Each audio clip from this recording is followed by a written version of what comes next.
Sebelum ceritanya dimulai, silahkan tulis di kolom komentar dari daerah mana saja teman-teman yang menonton cerita ini. Jangan lupa like dan subscribe agar channel ini bisa semakin berkembang dan bisa mempersembahkan cerita yang lebih menarik lagi. Desir kain sutra tipis yang meluncur di antara jemari Dewi adalah melodi yang mengiringi hari-harinya. Di bawah cahaya lampu studio yang hangat, ia duduk bersimpuh, menyelesaikan sentuhan akhir pada mahakaryanya, sebuah gaun pengantin yang memeluk lekuk tubuh, bertabur kristal Swarovski, dan menjuntai anggun bagai impian. Gaun itu bukan untuk klien istimewanya, bukan pula untuk pameran fashion megah yang sering ia ikuti. Gaun itu adalah miliknya sendiri, sebuah simbol dari puncak kebahagiaan yang akan ia raih. Hari ini adalah hari pernikahannya dengan Danang, pria impiannya, cinta masa lalunya yang kini akan menjadi masa depannya. Dewi adalah Dewi.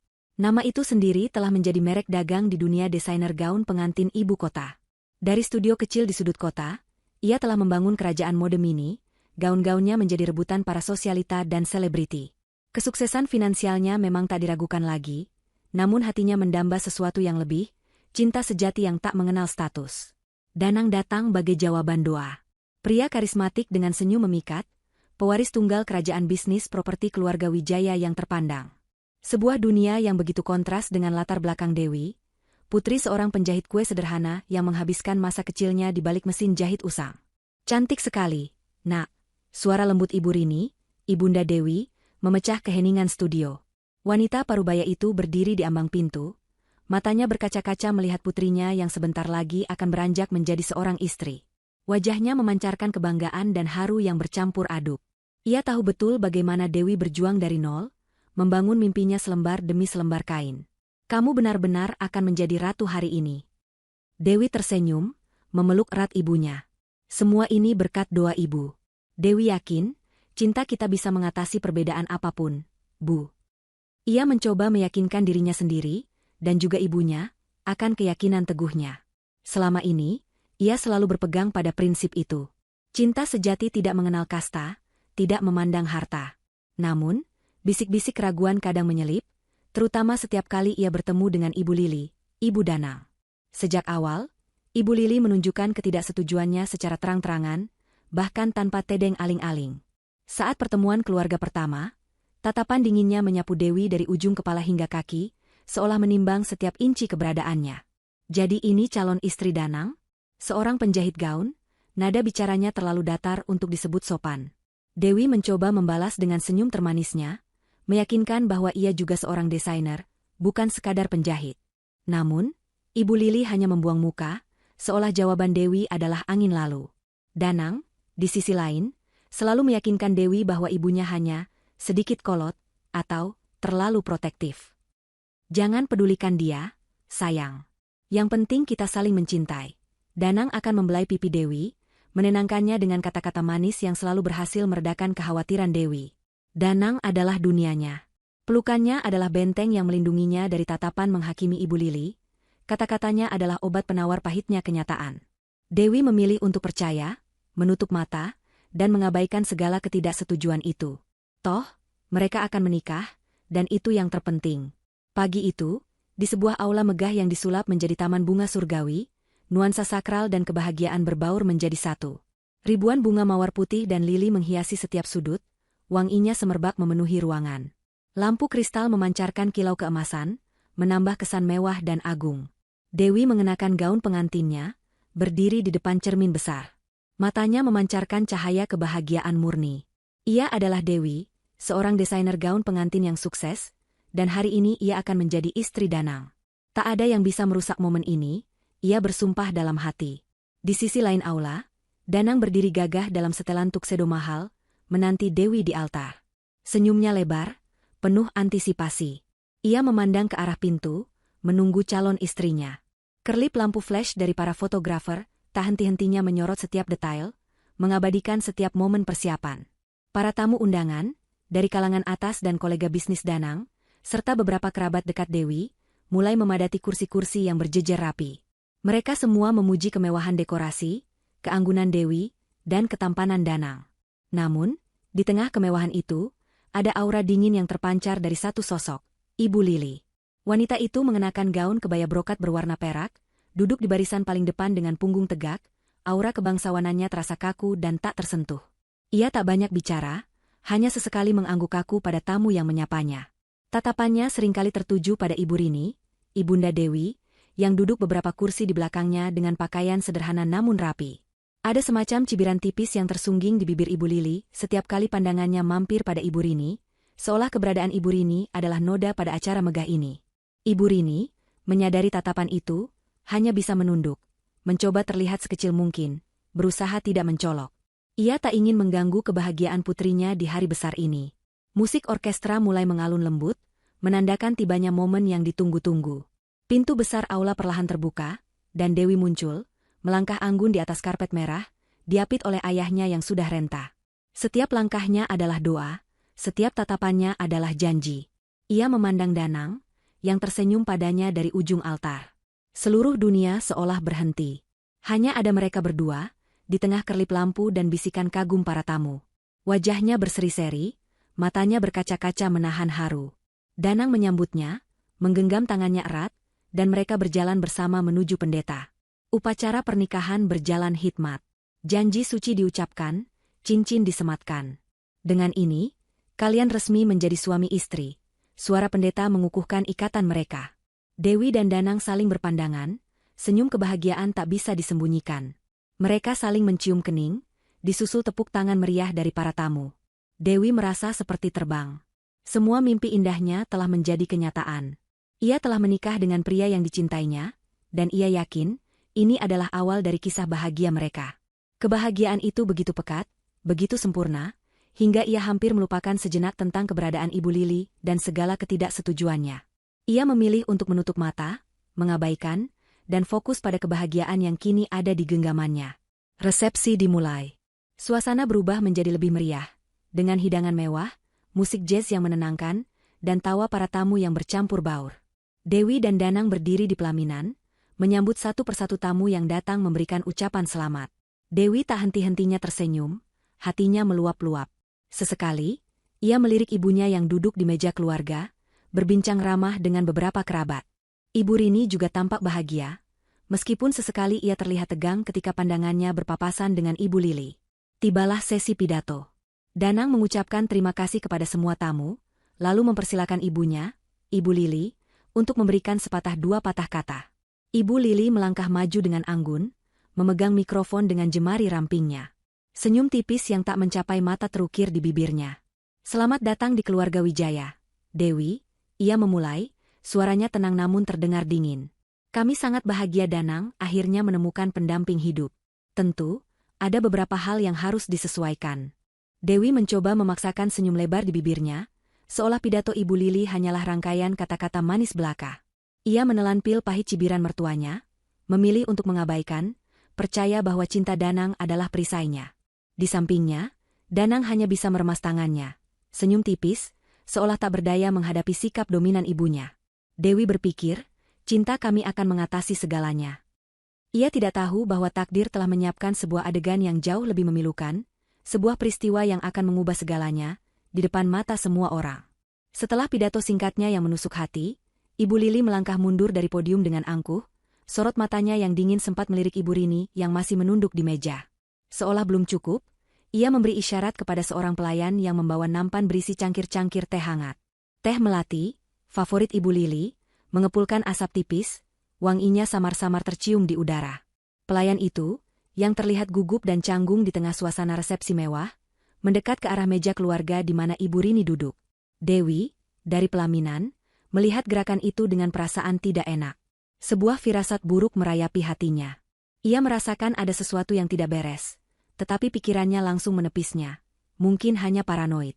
Ibu Rini, ini teh hangat untuk Anda, ucap pelayan itu dengan sopan, mencoba menaruh cangkir di meja tepat di depan Ibu Rini. Ibu Rini mengangkat kepalanya, tersenyum kecil sebagai tanda terima kasih. Namun, saat pelayan itu hendak meletakkan cangkir, sebuah tangan tiba-tiba menyentuh lengan pelayan itu, menyebabkan tangannya goyah. Tangan itu adalah tangan Ibu Lili. Oh, hati-hati, nak. Suara Ibu Lili terdengar manis, namun ada nada terselubung yang tak bisa diartikan. Matanya menatap tajam ke arah pelayan, kemudian beralih sekilas pada Ibu Rini. Jangan sampai tumpah. Apalagi ke tamu yang penting seperti Ibu Rini. Kata-kata, tamu yang penting, keluar dari bibir Ibu Lili dengan nada yang begitu meremehkan, kontras dengan suaranya yang manis. Pelayan itu, yang tampaknya terintimidasi, justru menjadi semakin gugup. Tangannya benar-benar bergetar. Dewi, yang memperhatikan dari kejauhan, merasakan jantungnya berdetak lebih cepat. Ia ingin berteriak, memperingatkan, tetapi suaranya tercekat di tenggorokan. Kemudian, terjadilah. Entah disengaja atau tidak, namun gerakan tangan Ibu Lili yang menyentuh lengan pelayan itu menjadi pemicu. Cangkir teh yang masih mengepul panas itu oleng, kemudian jatuh. Bukan ke lantai, tetapi tepat ke arah Ibu Rini. Biur. Air teh hangat itu tumpah ruah, membasahi kebaya sederhana yang dikenakan Ibu Rini. Kecoklatan, panas, dan meninggalkan noda besar di bagian depan pakaian ibunya. Beberapa tetes bahkan mengenai jilbabnya. Suasana resepsi yang tadinya riuh, mendadak senyap. Musik orkestra yang masih mengalun lembut pun terasa seperti berhenti di udara. Semua mata menoleh ke satu titik, Ibu Rini. Wanita parubaya itu terkesiap, berdiri kaku, matanya terbelalak karena kaget dan perih. Air teh itu tidak terlalu panas untuk menyebabkan luka bakar serius, tetapi cukup panas untuk membuat kulitnya merah dan perih. Lebih dari itu, yang terasa lebih panas adalah rasa malu yang tiba-tiba melandanya. Ibu Rini menunduk, tangannya gemetar meraih kain kebayanya yang basah dan bernoda. Ia tidak bisa mengeluarkan sepatah kata pun. Wajahnya memerah, bukan karena panas teh, melainkan karena malu yang luar biasa. Air mata yang tadinya hanya menggenang, kini tumpah ruah, membasahi pipinya yang keriput, bercampur dengan uap teh yang masih mengepul. Ia hanya bisa menangis diam, bahunya bergetar hebat, mencoba menyeka noda dan rasa perih di hatinya. Ya ampun, ceroboh sekali. Suara Ibu Lili memecah keheningan, terdengar dramatis dan terkejut, seolah dia adalah korban dari insiden itu. Maafkan pelayan saya, Ibu Rini.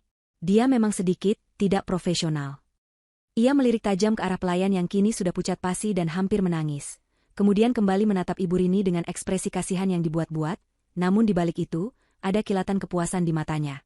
Beberapa tamu di sekitarnya saling berbisik, ada yang merasa kasihan pada Ibu Rini, ada pula yang mencibir, mungkin sepakat dengan anggapan Ibu Lili tentang kelas Ibu Rini. Dewi, yang berdiri di pelaminan, melihat semuanya. Matanya melebar, napasnya tercekat. Gaun pengantin impiannya, suasana pernikahan yang telah ia impikan seumur hidup, semua sirna dalam sekejap. Seolah adegan itu terjadi dalam gerakan lambat di depan matanya. Ia melihat bagaimana tangan Ibu Lili menyentuh pelayan, bagaimana cangkir itu oleng, bagaimana air teh itu menumpahi ibunya, dan yang paling menyakitkan, bagaimana Ibu Rini, ibunya yang selama ini selalu kuat, kini hanya bisa menangis diam, menanggung malu di depan ratusan pasang mata yang menghakimi. Darah Dewi mendidih. Amarah yang selama ini ia tahan, ia redam, ia abaikan, kini meledak tak terkendali. Ini bukan sekadar kecerobohan. Ini adalah penghinaan. Sebuah tindakan yang disengaja, direncanakan, untuk mempermalukan ibunya, dan secara tidak langsung, dirinya sendiri, di hari paling sakral dalam hidupnya. Semua kata-kata sinis Ibu Lili tentang perbedaan latar belakang, dan lingkungan yang berbeda, kini terasa sangat jelas. Ini adalah puncak dari segalanya. Danang, yang berdiri di samping Dewi, tampak terkejut, namun responsnya tidak secepat yang Dewi harapkan. Ia hanya terdiam sejenak, menatap ibunya, lalu menatap Ibu Rini, seolah otaknya lambat memproses apa yang baru saja terjadi. Ibu Lili, apa yang terjadi? Gumam Danang, suaranya sedikit gemetar, namun tidak ada nada kemarahan yang tegas. Hanya kebingungan. Melihat reaksi Danang yang lambat dan Ibu Lili yang tampak puas, amarah Dewi semakin memuncak. Perisai, cinta Danang akan mengatasi segalanya, yang selama ini ia pegang teguh, kini hancur berkeping-keping. Danang tidak melindunginya. Danang tidak membela ibunya. Ia hanya berdiri di sana, bingung, seolah ini bukan masalah besar. Ibu. Suara Dewi menggelegar, menggema di seluruh aula, memecah keheningan yang mencekam. Ia menarik tangannya dari genggaman Danang yang terasa dingin, lalu tanpa memedulikan tatapan terkejut dari semua tamu, ia melompat turun dari pelaminan. Gaun pengantinnya yang menjuntai anggun kini terseret di lantai, namun ia tak peduli. Langkahnya cepat dan mantap, diiringi detak jantungnya yang bergemuruh. Ia menghampiri ibunya yang masih terisak, memeluk erat bahu rapuh itu. Ibu tidak apa-apa?" tanyanya, suaranya bergetar menahan tangis dan amarah. Ibu Rini menggelengkan kepala, air matanya membasahi gaun pengantin Dewi. "Jangan menangis, Bu. Dewi di sini," bisik Dewi, mencoba menenangkan, namun hatinya sendiri hancur berkeping-keping. Ia kemudian mengangkat kepala, menatap lurus ke arah Ibu Lili yang kini berdiri di dekat pelayan yang masih ketakutan. Mata Dewi, yang biasanya memancarkan kehangatan, kini menyala dengan kobaran api kemarahan. Ibu Lili, suaranya tajam, memotong udara, apa yang sebenarnya Ibu lakukan? Ibu Lili mengangkat dagu, berusaha mempertahankan aura keangkuhannya. Dewi, jangan berlebihan. Ini hanya kecelakaan kecil. Pelayan itu ceroboh. Kecelakaan kecil? Seru Dewi, tak lagi bisa menahan diri. Ia merasa jijik dengan kemunafikan wanita di depannya. Ibu sengaja melakukannya. Ibu sengaja mempermalukan ibu saya di hari pernikahan saya sendiri. Para tamu mulai berbisik-bisik, beberapa orang tampak terkejut dengan keberanian Dewi, yang lain mungkin menganggapnya tidak sopan. Danang, akhirnya sadar akan kegaduhan itu, berlari menghampiri Dewi. Kata-kata Dewi, saya membatalkan pernikahan ini, menggema di seluruh aula, memecah keheningan yang lebih pekat dan mencekam dari sebelumnya. Para tamu terdiam, mata mereka membelalak tak percaya, seolah baru saja menyaksikan adegan dari sebuah drama yang tak terduga.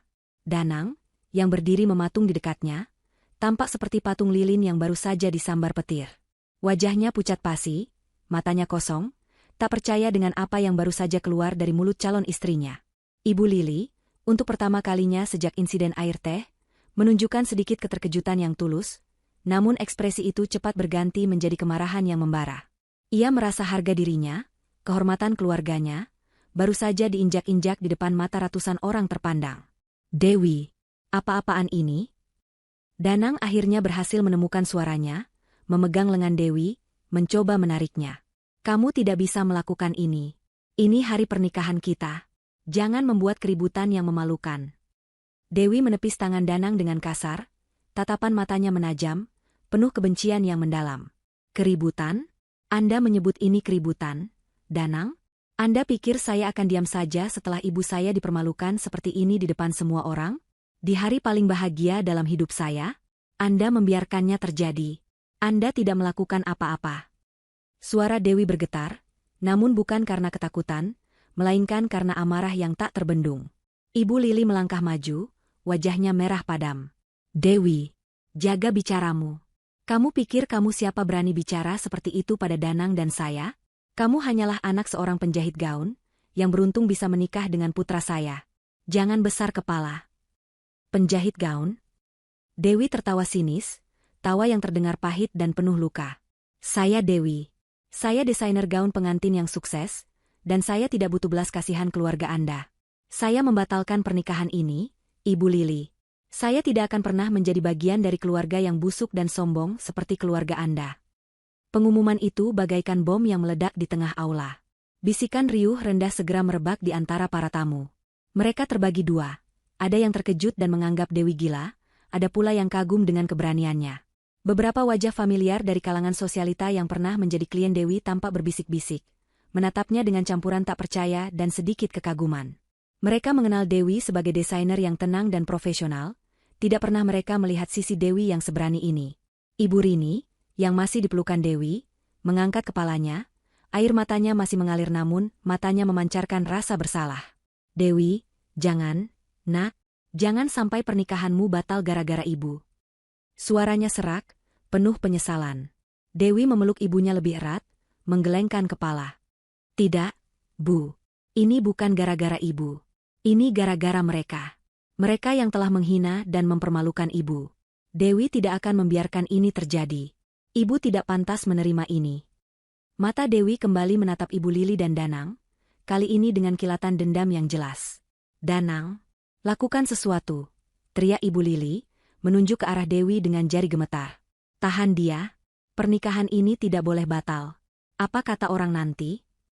Danang, yang akhirnya tersadar dari keterkejutannya, berusaha meraih Dewi lagi. Dewi, kumohon, kita bisa bicarakan ini baik-baik. Jangan ambil keputusan terburu-buru. Bagaimana dengan reputasi kita? Reputasi? Dewi mencibir. Reputasi apa yang Anda bicarakan? Danang? Reputasi keluarga Anda sudah hancur sejak ibu Anda menyiram teh panas ke ibu saya. Anda tahu, yang paling menyakitkan dari semua ini bukan hanya perbuatan ibu Anda, tetapi sikap diam Anda. Anda membiarkan ibu saya dipermalukan, dan Anda tidak melakukan apa-apa. Wajah Danang memerah padam, antara malu, marah, dan bingung. Ia tahu Dewi benar. Ia telah gagal melindungi wanita yang dicintainya, dan juga calon ibu mertuanya. Namun, rasa hormat dan takutnya pada Ibu Lili lebih besar dari segalanya. Ia tak berdaya. "Jangan sentuh saya," tegas Dewi sekali lagi, mundur selangkah, menjaga jarak dari Danang. "Mulai detik ini, tidak ada lagi pernikahan. Saya tidak akan menikah dengan Anda, Danang. Dan saya tidak akan pernah menginjakkan kaki di rumah Anda lagi." Kemudian, dengan bahu tegak dan wajah penuh tekad, Dewi membalikkan badan. Ia membimbing ibunya, yang masih terisak, untuk berjalan keluar dari aula resepsi yang megah itu. Langkahnya mantap. Gaun pengantinnya yang indah kini terasa seperti beban berat, namun ia tak peduli. Setiap langkah adalah deklarasi perpisahan, sebuah janji yang diukir di dalam hatinya. "Dewi, mau kemana kamu?" teriak Ibu Lili, suaranya melengking.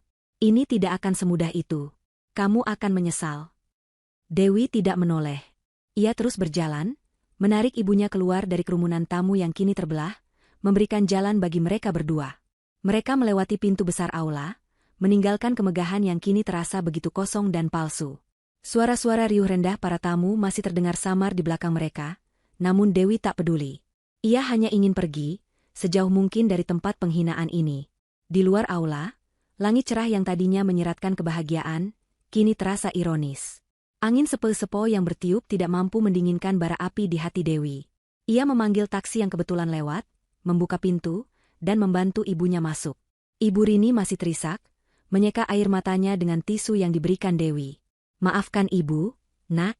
Gara-gara Ibu, pernikahanmu jadi batal," ucap Ibu Rini lirih, suaranya dipenuhi kesedihan yang mendalam. Ia merasa menjadi beban bagi putrinya. Dewi menggenggam tangan ibunya erat. Air mata mulai menetes di pipinya sendiri, air mata kesedihan, kemarahan, dan juga tekad yang kuat. "Tidak, Bu. Jangan pernah mengatakan itu. Ibu tidak bersalah. Mereka yang jahat. Mereka yang telah mempermalukan Ibu. Dan Dewi tidak akan membiarkan ini begitu saja." Dewi menatap mata ibunya, matanya berkilat penuh amarah dan sumpah. "Dewi janji, Bu. Dewi akan membalas semua penghinaan ini. Dewi akan membuat mereka menyesal seumur hidup mereka." Kata-kata itu bukan sekadar emosi sesaat. Itu adalah sumpah yang diucapkan dari lubuk hati yang paling dalam, sebuah komitmen yang akan mengubah arah hidupnya. Ia tidak akan membiarkan Ibu Lili dan Danang lolos begitu saja setelah apa yang mereka lakukan. Sementara itu, di dalam aula resepsi yang mendadak hening, kekacauan mulai terjadi. Danang berdiri termangu, menatap pintu yang baru saja dilewati Dewi. Ia mencoba mencerna apa yang telah terjadi. Pernikahannya batal. Calon istrinya, wanita yang dicintainya, baru saja meninggalkannya di altar, di depan mata ratusan tamu. "Danang, kenapa kamu diam saja?" teriak Ibu Lili, menampar pelan pipi putranya. "Kejar dia. Jangan biarkan dia pergi." Danang tersentak, mencoba berlari mengejar, namun sudah terlambat.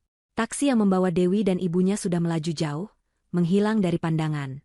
Ia kembali ke dalam aula, wajahnya frustrasi. Bagaimana bisa ini terjadi? Ibu Lili menggeram, menatap tajam ke arah Danang. "Wanita murahan itu berani mempermalukan kita seperti ini. Dia pikir dia siapa?" "Tapi Bu, Ibu memang..." Danang mencoba membela diri, namun kata-katanya tercekat. Ia tahu ibunya keterlaluan, namun ia tidak punya keberanian untuk menghadapi kemarahan Ibu Lili. Taksi hitam itu melaju membelah padatnya jalanan ibu kota, membawa Dewi dan ibunya menjauh dari kemegahan yang kini terasa begitu memuakan. Di dalam mobil, keheningan menyelimuti mereka, hanya dipecah oleh isak tangis Ibu Rini yang masih tersisa dan embusan napas berat Dewi. Gaun pengantin putih bersih itu kini terasa bagai kain kafan yang membungkus luka, berat dan membebani. Noda air teh kecoklatan di kebaya Ibu Rini adalah bukti nyata dari penghinaan yang baru saja mereka alami, sebuah luka yang menganga, tak hanya di kain, tapi juga di hati. Dewi memejamkan mata, wajahnya terangkat sedikit, berusaha menahan butiran air mata agar tidak tumpah lagi. Ia sudah cukup menangis. Ini bukan waktunya untuk meratapi nasib. Ini adalah waktunya untuk bertindak. Sumpah yang ia ucapkan di depan pintu aula pernikahan itu, di hadapan Ibu Lili dan Danang, bukanlah janji kosong yang terucap karena emosi sesaat. Itu adalah ikrar, sebuah api yang kini membakar seluruh jiwanya. Ia akan membalas. Ia akan membuat mereka menyesal. Ketika taksi berhenti di depan rumah sederhana mereka, yang sekaligus menjadi studio jahit dan toko kue kecil Ibu Rini, suasana hening menyambut mereka. Rumah itu, yang biasanya penuh dengan aroma manis adonan kue dan suara riang mesin jahit, kini terasa sunyi, seolah ikut merasakan kesedihan yang mendalam. Dewi membantu ibunya turun, membimbing langkah Ibu Rini yang masih terhuyung-huyung oleh guncangan emosional. "Ibu mandi dulu, ya? Bersihkan diri," ucap Dewi lembut, mencoba terdengar setenang mungkin, meskipun hatinya sendiri masih bergemuruh. Ia ingin memastikan ibunya merasa nyaman dan aman terlebih dahulu. Ibu Rini hanya mengangguk pelan, tanpa suara. Matanya yang sembab menatap Dewi dengan tatapan penuh rasa bersalah yang tak terucapkan. Ia merasa telah merusak hari paling bahagia putrinya. Beban itu terlalu berat untuk ditanggungnya sendiri. Setelah memastikan ibunya masuk ke kamar mandi, Dewi berjalan ke ruang kerjanya, studio tempat ia biasa menciptakan gaun-gaun impian. Ia menatap gaun pengantinnya yang masih ia kenakan, memandang pantulan dirinya di cermin besar. Dewi yang mana ini? Dewi yang ceria, penuh harapan, dan percaya pada cinta? Atau Dewi yang kini, dengan mata tajam, wajah lelah, dan hati yang membara? Gaun itu terasa asing, memberatkan, dan tiba-tiba saja, terasa menjijikan. Simbol kebahagiaan itu kini hanya menjadi lambang pengkhianatan dan penghinaan. Dengan gerakan cepat, ia melepas gaun itu. Melemparkannya ke lantai, seolah gaun itu adalah sesuatu yang kotor dan tak pantas lagi ia sentuh. Ia menggantinya dengan pakaian rumah yang sederhana. Kemudian, matanya menyapu seisi studio. Manik-manik berserakan, benang-benang melilit di lantai, sketsa-sketsa gaun pengantin menempel di dinding. Ini adalah dunianya selama bertahun-tahun, tempat ia menuangkan impian dan bakatnya. Namun, kini, ia merasa hampa. "Toko ini akan saya tutup," gumam Dewi, suaranya pelan, namun tegas. Keputusan itu datang begitu saja, tanpa keraguan. Ia tidak bisa lagi menciptakan gaun kebahagiaan untuk orang lain, sementara kebahagiaannya sendiri telah dihancurkan dengan cara yang begitu kejam. Ia butuh sesuatu yang baru, sesuatu yang bisa menjadi pondasi balas dendamnya. Ia butuh sesuatu yang secara simbolis dan praktis dapat berhubungan dengan insiden air teh. Malam itu, setelah ibunya tertidur pulas karena kelelahan emosional, Dewi duduk di meja makan, ditemani secangkir teh hangat yang ia seduh sendiri. Ia menatap cangkir teh itu. Aroma melati yang samar-samar tercium, ironisnya, mengingatkan pada kejadian pahit di resepsi. Namun, di balik kenangan pahit itu, sebuah ide perlahan terbentuk. Air teh. Minuman yang telah mempermalukan ibunya. Tapi juga minuman yang universal, bisa diolah, bisa menjadi seni. Bisnis ibunya adalah kue, sesuatu yang manis dan menyenangkan. Bagaimana jika ia mengubah sesuatu yang pahit menjadi manis? Bagaimana jika ia memasuki dunia teh, tetapi dengan cara yang berbeda? "Aku akan memulai bisnis teh," bisik Dewi pada dirinya sendiri, seolah mengikrarkan janji baru. Bukan teh biasa, tapi teh yang berkualitas, teh yang diracik khusus, teh yang punya cerita. Ia akan mengubah simbol penghinaan itu menjadi simbol kekuatannya. Keesokan harinya, Dewi memulai transformasinya.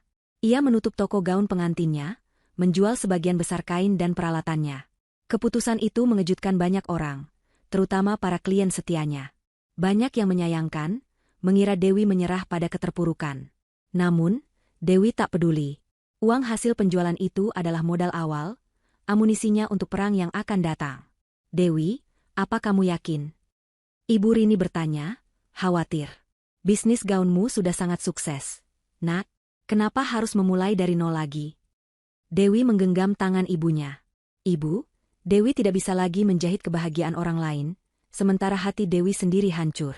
Dewi butuh sesuatu yang baru. Dewi butuh membuktikan kepada mereka, dan kepada diri sendiri, bahwa Dewi bisa bangkit." Matanya memancarkan tekad. Dan Dewi ingin ibu membantu Dewi.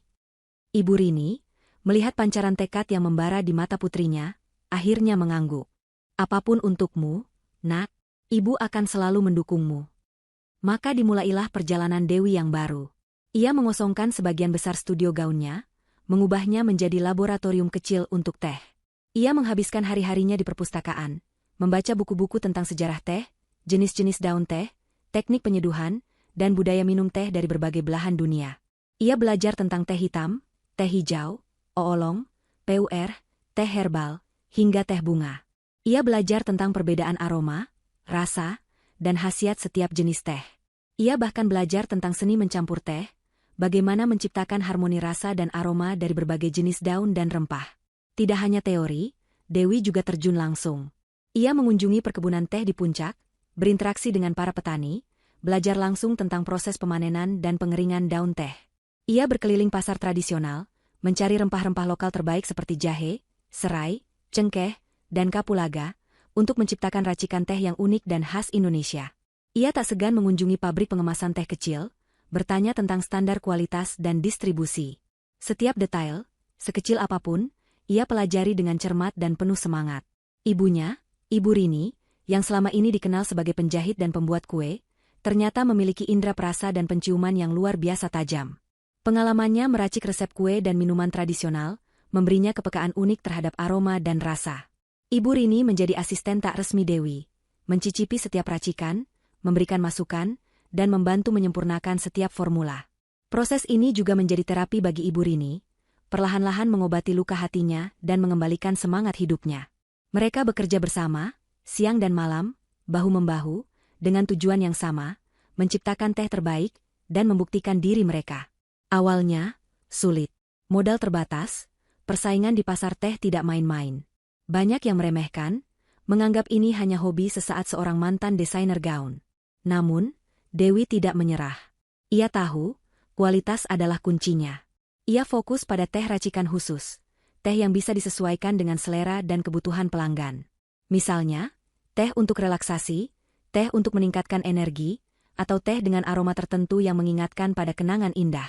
Ia bahkan menciptakan teh racikan, anti-stres, yang diberi nama, ketenangan jiwa, yang menjadi favorit banyak orang. Dewi juga memanfaatkan keahlian desainnya.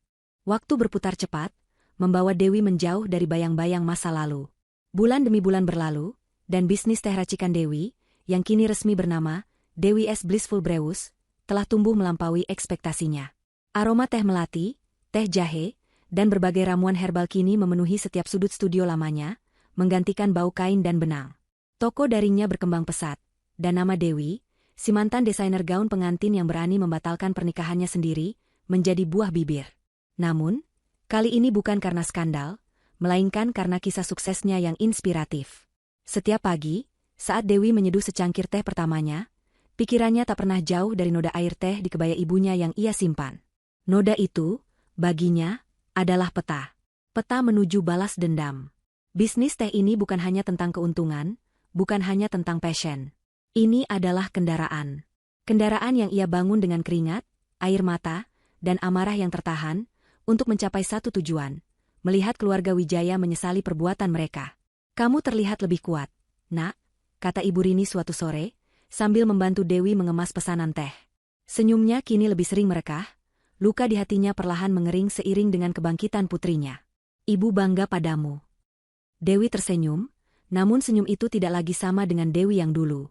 Ada ketajaman di matanya, sebuah perhitungan yang tak terlihat di permukaan. "Ini baru permulaan, Bu," bisiknya, lebih kepada dirinya sendiri. Ia tahu, untuk benar-benar membalas, ia harus lebih dari sekadar sukses. Ia harus tahu kelemahan musuhnya. Ia harus masuk ke dalam jantung masalah mereka. Selama ini, Danang dan Ibu Lili selalu memamerkan kemewahan dan kesuksesan. Mereka hidup di dunia elit, dengan koneksi luas dan kekayaan yang seolah tak terbatas. Namun, Dewi tak percaya itu semua. Penghinaan yang mereka lontarkan, arogansi yang mereka tunjukkan, adalah topeng. Topeng yang mungkin menyembunyikan kerapuhan di baliknya. Dewi butuh bukti. Bukti yang tak terbantahkan. Suatu malam, setelah semua pekerjaan selesai dan ibunya beristirahat, Dewi duduk di depan laptopnya. Ia membuka beberapa tab, menelusuri artikel-artikel berita lama tentang Wijaya Property, perusahaan keluarga Danang. Dari luar, semuanya tampak gemilang. Proyek-proyek besar, akuisisi lahan strategis, kerjasama dengan investor asing. Namun, Dewi tahu, terkadang, semakin mengkilap sesuatu di permukaan, semakin banyak retakan di dalamnya. Ia mulai menyadari bahwa informasi yang ia butuhkan tidak akan ditemukan di berita publik. Ia butuh seseorang yang bisa melihat di balik layar. Seseorang yang bisa menggali rahasia. Ia butuh seorang detektif swasta. Keputusan itu datang dengan cepat dan dingin. Dewi tidak ragu. Ia mulai mencari. Bukan sembarang detektif. Ia butuh seseorang yang sangat rahasia, sangat kompeten, dan tidak akan mengkhianati kepercayaannya. Pencariannya memakan waktu berminggu-minggu. Ia menghubungi beberapa kenalan yang memiliki jaringan luas di dunia hukum dan bisnis, meminta rekomendasi secara diam-diam. Akhirnya, sebuah nama muncul, Arya Dharma. Seorang mantan detektif kepolisian yang kini membuka biro investigasi swasta. Reputasinya bersih, rekam jejaknya mengesankan, dan yang paling penting, ia dikenal sangat menjaga kerahasiaan kliennya. Dewi mengatur pertemuan dengan Arya di sebuah kafe terpencil, jauh dari keramaian dan mata-mata. Ia datang dengan penampilan sederhana, jauh dari citra desainer atau pebisnis tes sukses. Ia hanya ingin terlihat seperti wanita biasa yang membutuhkan bantuan. Arya Dharma adalah pria parubaya dengan tatapan mata yang tajam dan tenang. Ia tidak banyak bicara, namun setiap gerakannya menunjukkan efisiensi. Dewi menceritakan garis besar masalahnya, tanpa terlalu banyak drama emosional. Ia menjelaskan bagaimana ia dipermalukan, dan bagaimana ia kini ingin mengetahui segala sesuatu tentang keluarga Wijaya, terutama kondisi finansial dan bisnis mereka. Saya tidak butuh balas dendam yang kekanak-kanakan, Pak Arya, kata Dewi, suaranya tenang namun penuh penekanan. Saya butuh informasi. Informasi yang bisa saya gunakan untuk membuat mereka menyesal atas apa yang mereka lakukan pada ibu saya. Saya ingin mereka merasakan apa itu kehilangan, apa itu kehinaan. Arya mengangguk, tanpa ekspresi. Saya mengerti, Bu Dewi. Informasi adalah senjata terkuat. Ia menjelaskan proses kerjanya, biaya, dan estimasi waktu. Kami akan mulai dari jejak publik, kemudian merambah ke jaringan bisnis mereka, relasi, dan jika memungkinkan, isu-isu internal. Semakin sensitif informasinya, semakin sulit dan mahal prosesnya. Lakukan apapun yang diperlukan, jawab Dewi tanpa ragu. Saya akan menanggung semua biayanya. Yang penting, saya ingin tahu segalanya. Setiap detail. Setelah kesepakatan tercapai, Arya Dharma mulai bekerja. Hari-hari berikutnya terasa panjang bagi Dewi. Ia tetap menjalankan bisnis, Dewi's Blissful Brews, seperti biasa, mengemas teh, melayani pelanggan, dan merancang strategi pemasaran. Namun, di balik aktivitasnya yang padat, pikirannya selalu tertuju pada laporan yang akan datang dari Arya. Ia tak sabar menunggu. Beberapa minggu kemudian, laporan pertama datang. Arya mengirimkannya dalam bentuk berkas digital terenkripsi ke email khusus Dewi. Dengan tangan sedikit gemetar, Dewi membuka berkas itu. Laporan awal Arya cukup mengejutkan. Di permukaan, Wijaya Property memang terlihat kokoh. Proyek-proyek apartemen mewah mereka masih terus berjalan. Iklannya terpampang di mana-mana. Danang masih sering muncul di majalah gaya hidup, dengan senyum angkuh dan gaya hidup mewah. Ibu Lili masih menjadi ratu sosialita, menggelar acara amal dan pesta-pesta megah. Namun, di balik kilauan itu, ada retakan yang mulai terlihat.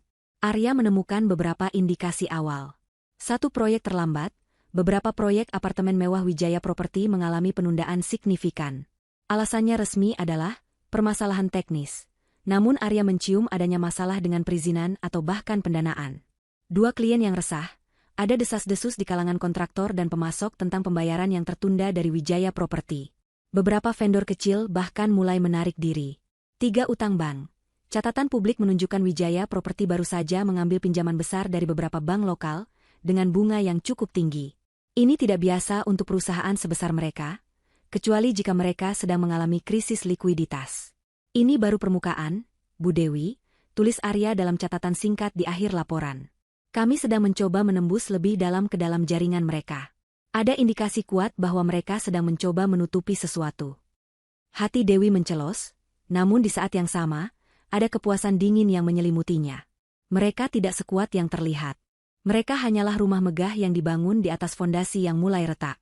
Dewi mendorong Arya untuk menggali lebih dalam. Ia ingin tahu akar masalahnya.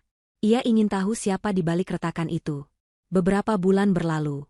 Bisnis teh Dewi semakin berkembang. Ia telah membuka gerai fisik pertamanya di sebuah pusat perbelanjaan kelas atas, menarik lebih banyak pelanggan dan media. Ia mempekerjakan beberapa karyawan, dan Ibu Rini menjadi penasihat utama, membantu mengelola produksi dan inovasi rasa. Di sisi lain, laporan dari Arya Dharma semakin mengerikan.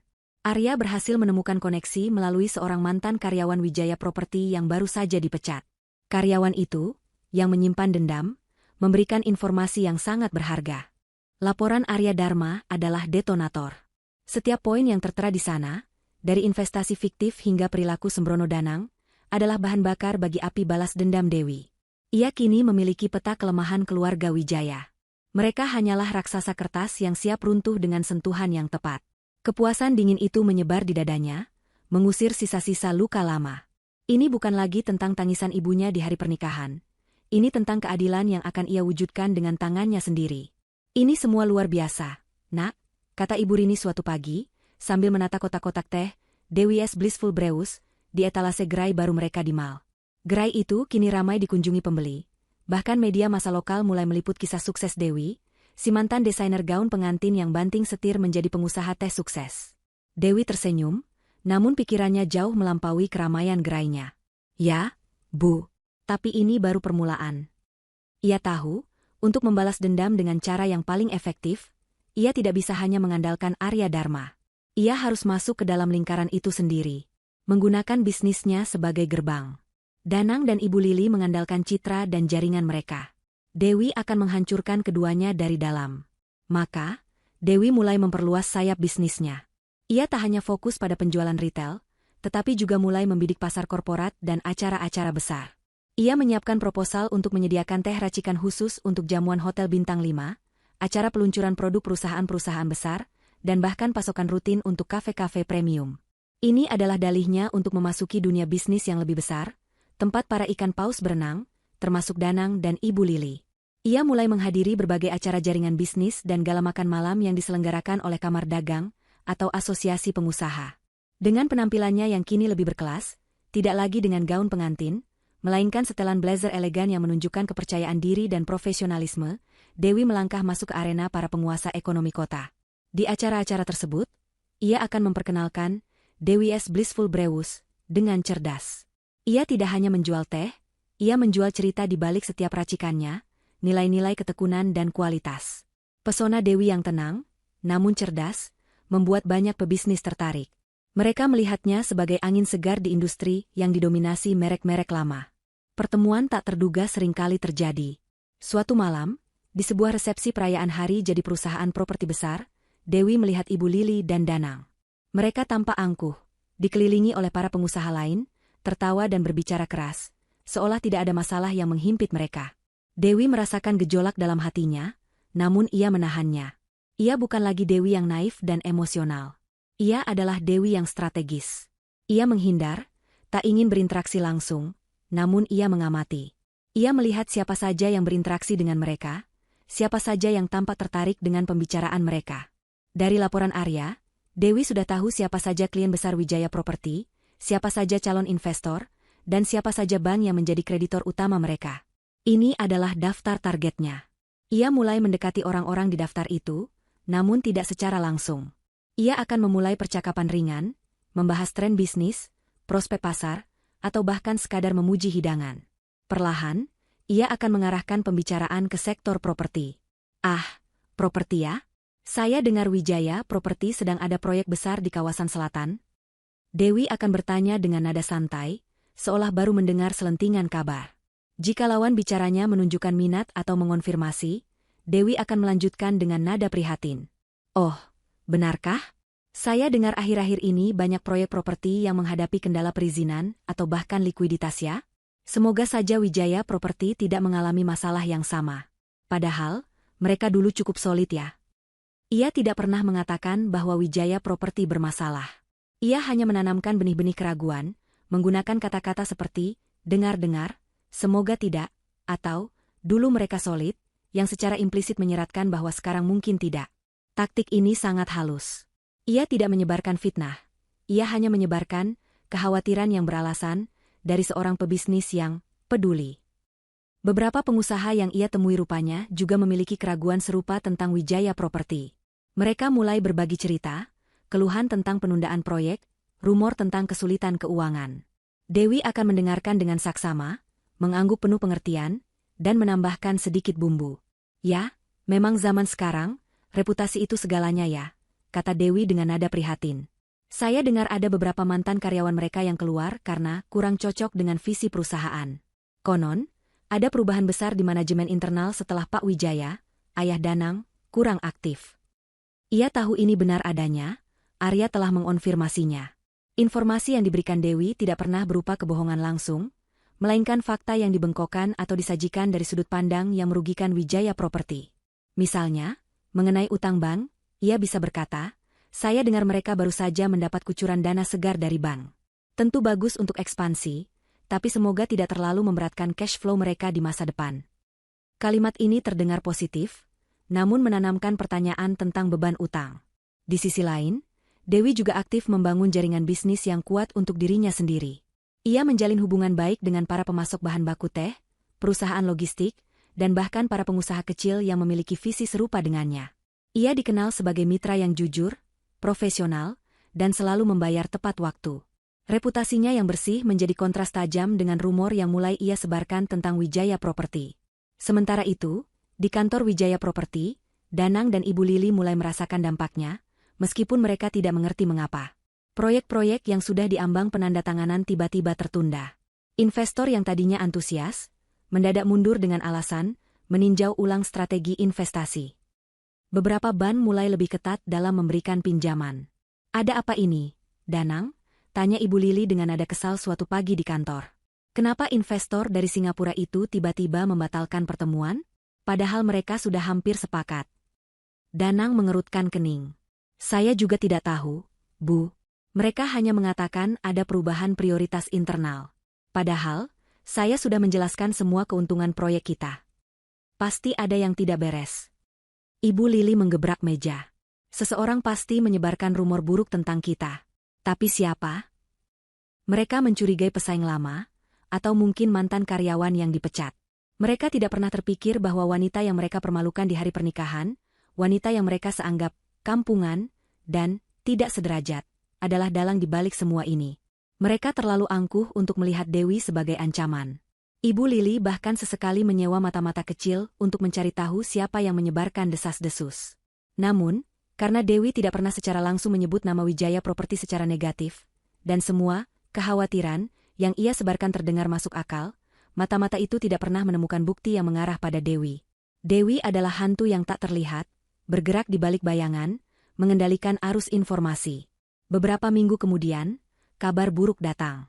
Kantor Wijaya Property, yang dulu selalu dipenuhi dengan tawa renyah dan suara dentingan gelas perayaan, kini terasa dingin dan sunyi. Aura kesuksesan yang pernah menguap dari setiap sudut ruangan, kini digantikan oleh ketegangan yang pekat.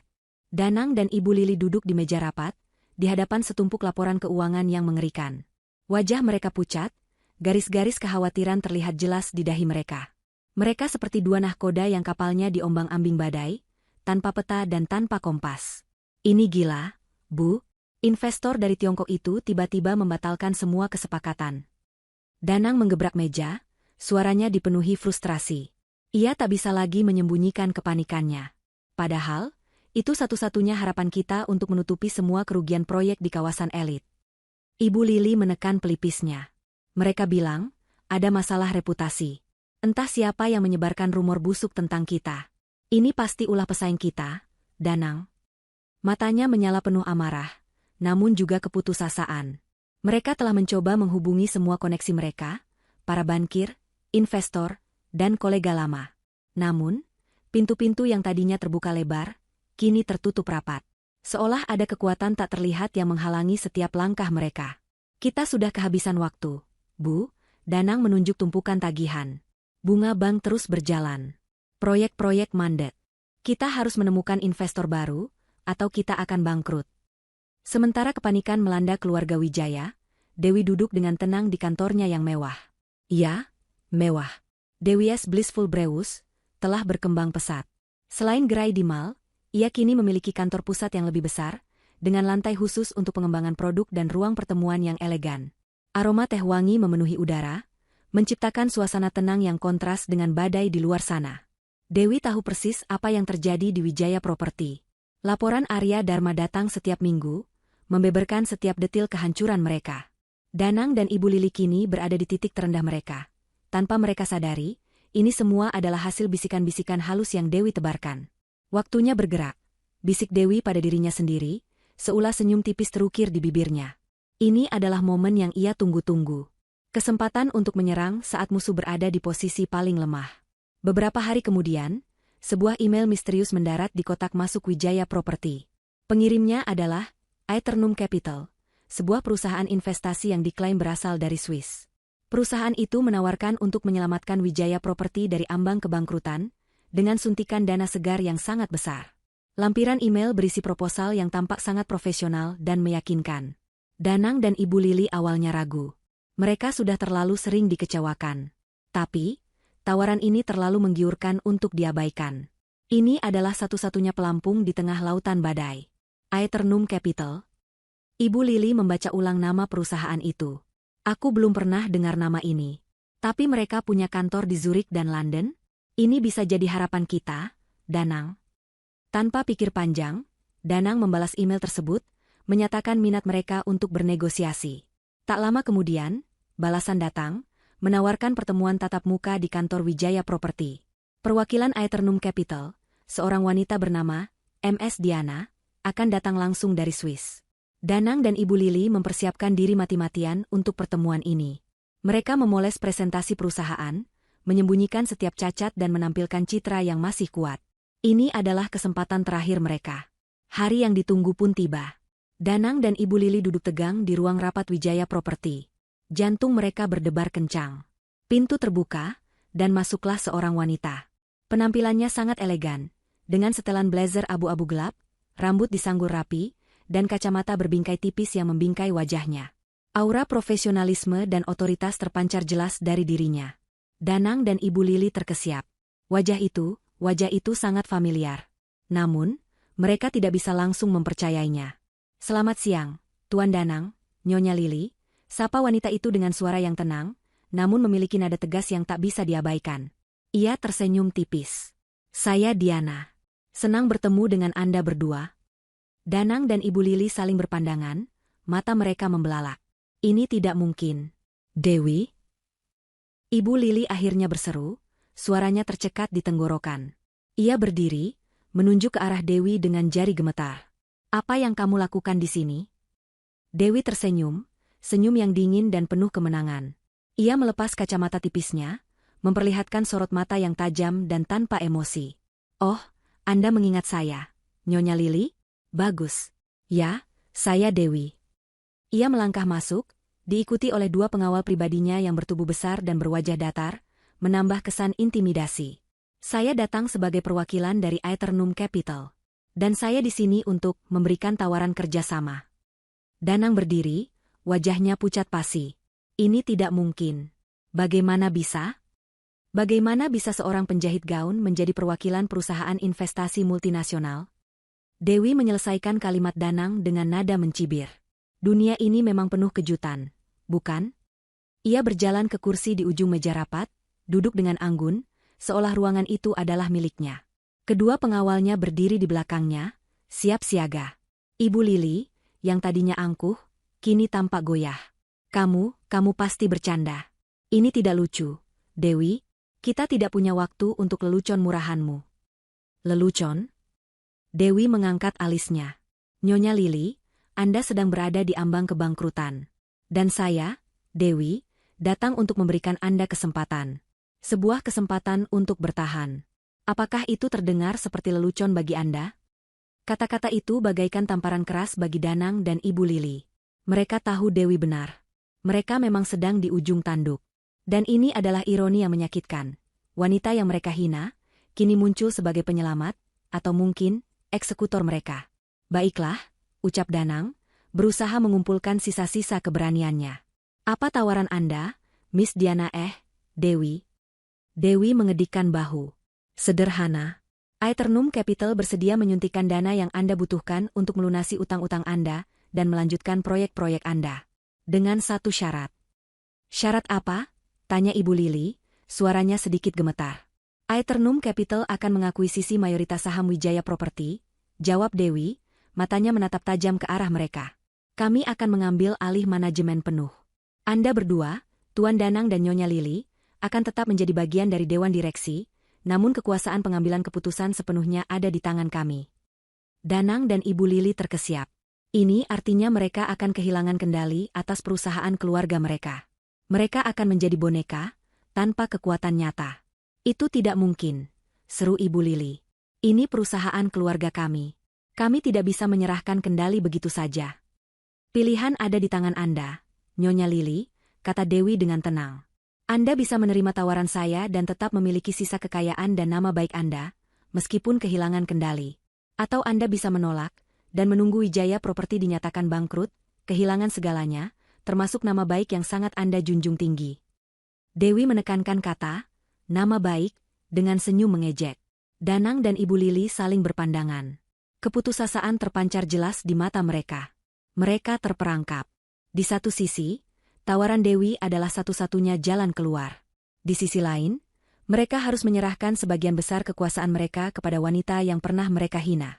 24 jam adalah waktu yang terlalu singkat bagi Danang dan Ibu Lili untuk mencerna kenyataan pahit yang menghantam mereka. Kantor Wijaya Property berubah menjadi medan perang verbal.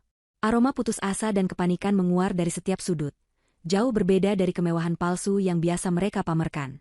Setelah kepergian Dewi, atau Miss Diana, seperti yang ia perkenalkan dirinya, mereka terdiam dalam keheningan yang mencekik, mencoba memproses ironi dan ancaman yang baru saja mereka terima. Ini tidak bisa terjadi, Danang, seru Ibu Lili, suaranya melengking tajam, memecah keheningan.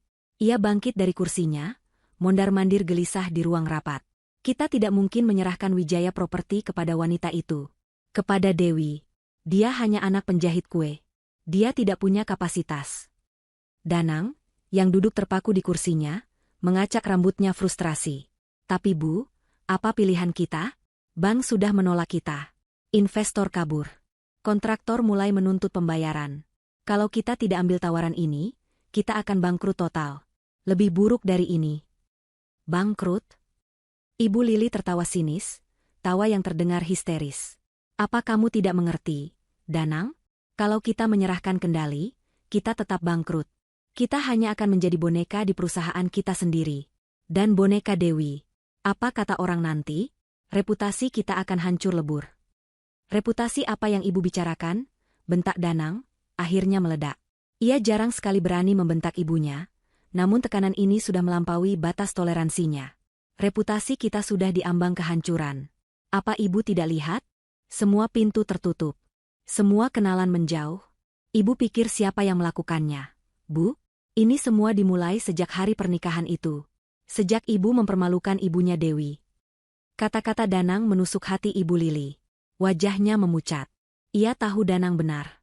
Sejak insiden air teh di hari pernikahan itu, entah mengapa, keberuntungan mereka seolah terkikis. Bisnis mereka merosot drastis. Desas-desus buruk beredar. Ia telah mencoba menyewa mata-mata, namun tak ada hasil. Namun, gagasan bahwa Dewi, si mantan calon menantu yang dulu ia remehkan, adalah dalang di balik semua ini, masih sulit ia terima. Rasanya terlalu merendahkan harga dirinya. Ini pasti kebetulan, gumam Ibu Lili, mencoba meyakinkan dirinya sendiri. Dia hanya beruntung bisa menghubungi perusahaan investasi yang besar. Dia tidak mungkin merencanakan semua ini. Ibu masih tidak mau mengakui, Bu. Danang menatap ibunya dengan tatapan penuh kekecewaan. Dewi bukan lagi Dewi yang dulu. Dia sudah berubah. Dia datang dengan pengacara, dengan pengawal, dan dengan proposal yang sangat rinci tentang kebangkrutan kita. Ini bukan kebetulan, Bu.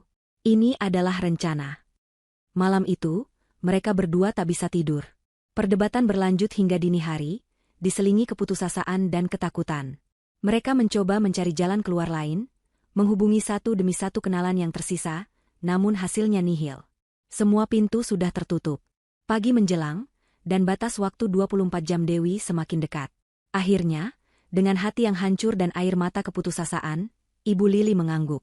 Baiklah, Danang, ucapnya lirih, suaranya parau. Kita terima tawaran wanita itu. Ini lebih baik daripada tidak sama sekali.